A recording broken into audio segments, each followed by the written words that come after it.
Hey, you beautiful big heads, it's your boy Zatchul, and welcome back to some more Alchemy Stars. In today's video, we're going over the new event and, well, pretty much how to beat up the new boss, the final stage, beat his butt. Starting out with the first thing that I always go over, make sure you get whatever the name of the new little, skill is. In this case, it's Aqua Connections, the max level, because it just makes things so much easier. Increases your chain combo, normal attack damage, and skill damage, and gives you 10 chromatic tiles, which will be heavily needed for the fight, because it will allow you to run all DPS, which is what you need. But anyways, now that that's out of the way, let's go talk about the boss. So here we are with all the water ruins that you can use, his water sniper.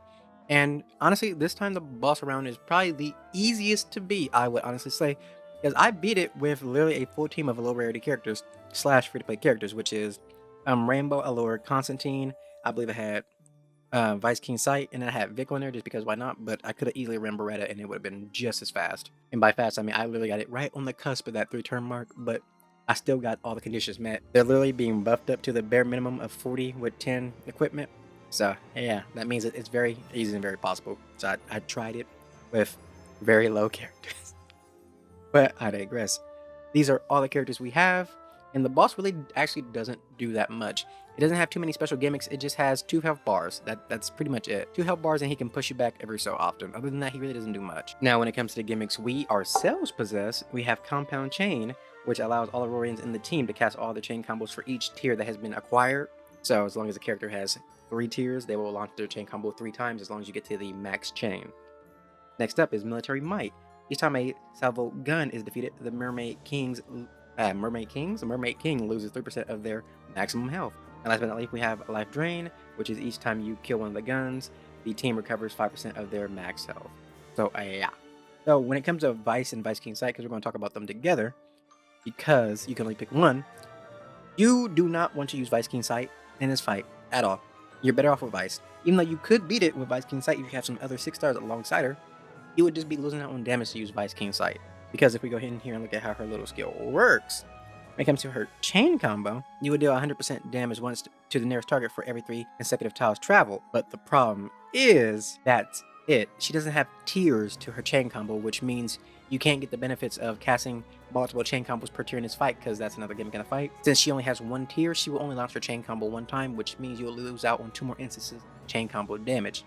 And even then, it's not worth it, because even though you will always be locked onto them, you won't be walking on enough tiles without wasting some to justify using Vice King Sight. Now on the flip side, Vice on the other hand, regular standard Vice, is really good because she does have 3 tiers. So for every one of those tiers, as long as you hit 15 tiles, which is very possible as long as you have the max rank of your special skill for the event, which is gives out 10 chromatic tiles and all the buffs, but that plus being able to place down 5 chromatic tiles, you should easily always be able to get at least 15 chromatic / blue tiles that launch your max chain combo.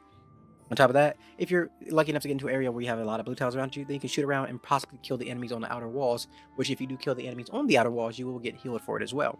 So subsequently, you might not even need a healer depending on how you go about it. So between Vice and Vice King Sight, it's Vice 100% of the time. Next up, Conelly. Now this is a fight where actually she does pretty good because she does get stronger every time she casts her chain combo. And again, since you can cast your chain combo up to 3 times, she will easily be able to get the benefits of her equipment skill, which is, every stack up to 5 will increase her active skill damage by 20%, not 200, 20%, which by time you get your active skill, you're going to have those stacks, because if you're casting 3 right away, I mean, you got 3 stacks right then and there.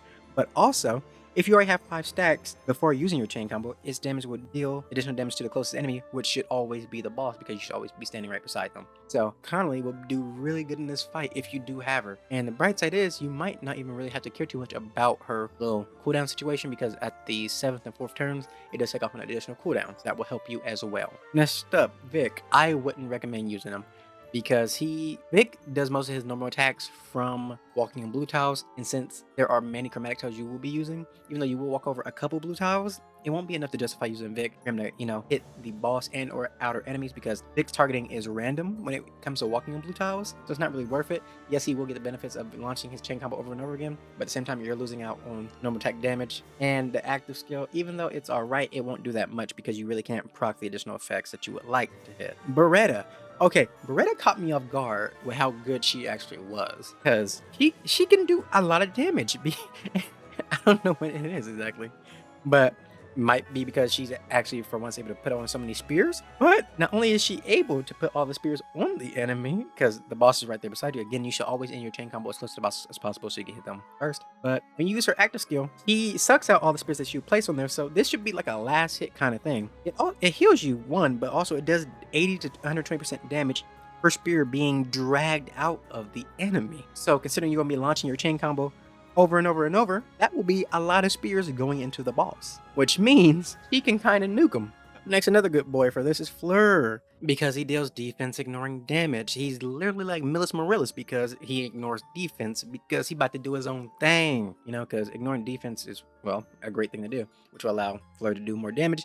And since you're hitting them with 3 chain combos as long as you get to the max 15, and that's 3 instances of defense ignoring damage smacking the boss in the face, so another good source of damage. Now, if you don't have any other snipers, Rainbow's just a okay, solid option to get the job done. Like, she's not as crazy as other ones, but she's just a good pick overall if you just don't have anybody else. Now, we have Allure. Now, she actually is pretty good because she will be able to get her blessing stacks pretty easily because every time you kill the outer enemies, obviously you'll get the stacks for her blessing for that. So it's not that hard to get the stacks. It's because you're using snipers, so they will always hit the outer enemies as well as the boss. But just remember that you will lose the stacks every so often, and if you aren't able to constantly kill the outer the outer enemies, then I mean, yeah, it will kind of go to waste a little bit. But as long as you have good snipers to kill the outer enemies, then the buff will be there quite easily. And last but not least, another hidden little gem, which is Constantine in this fight, because Constantine loves to bully people who are by themselves. He's literally a bully. So when the boss is alone, and you can get this done, if you have Conelly plus Constantine is actually pretty funny because use Conelly to nuke all the outer enemies, then guess what? The boss is alone. And when someone is alone in Constantine's presence, he will give everyone on your team, all the water Orions, a 5% damage buff. That's just, you know, free. So, I mean, nuke, get the extra damage with Constantine, and then beat up their face. And then, you know, he does have his usual first effect of convert a set amount of damage into attack for himself. So, yeah, these are all the characters that you can use and which ones you should focus on. So, pretty much, if you have them, Vice, Beretta, Flur, Conelly, Constantine are your best options. And then Allure, Rainbow are secondary. If you just want to use Vic, you can. And Kingsight Vice is like probably your worst choice. Because if I go back real quick, this is me using an almost full free team. I could have easily put Beretta on there and take out Vice Kingsight for Vice, because this was me still testing out Vice Kingsight. But change out Vice Kingsight with Vice and then like with Beretta, you can easily get this done within the team, within the 3-turn limit, so you can just sweep it afterwards. And this is the team I actually used to beat it up. So yeah, do with this information what you will, per usual. But I hope this information helps you out with beating the boss. But again, this is one of the easier ones, so I feel like I don't need to make this video, but for people who want it, here it is, you know. But I hope you enjoyed the video. Like, comment, subscribe, all that good stuff. I will see you on the next one. Love you guys, and bye-bye.